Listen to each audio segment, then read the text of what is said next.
পাবনার সুজানগর উপজেলার নাজিরগঞ্জ ইউনিয়নে বিএনপি নেতা রিপন শেখের বিরুদ্ধে মিথ্যা ও হয়রানিমূলক অভিযোগের প্রতিবাদে মানববন্ধন ও প্রতিবাদ র্যালি অনুষ্ঠিত হয়েছে।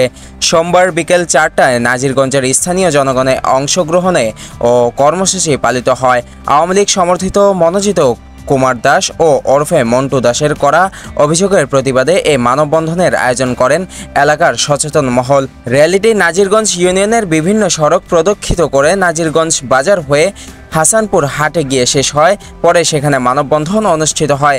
মানববন্ধনে বক্তব্য রাখেন ইউনিয়ন বিএনপির নেতা ফারুক হোসেন, হাজারী জাকির হোসেন চুন্নু, মহিলা দলের সাবেক সহসভাপতি আলেয়া মেম্বার, বিএনপি নেতা লতিফ শেখ, রুবেল হোসেন, মিজানুর রহমান এবং ওয়ার্ড সহসভাপতি রিপন শেখ। বক্তারা অভিযোগ করেন, আওয়ামী লীগ আমলে বিএনপি নেতা কর্মীদের উপর যেভাবে দমন-পীড়ন চালানো হয়েছিল এখনও সেই ধারা অব্যাহত রয়েছে।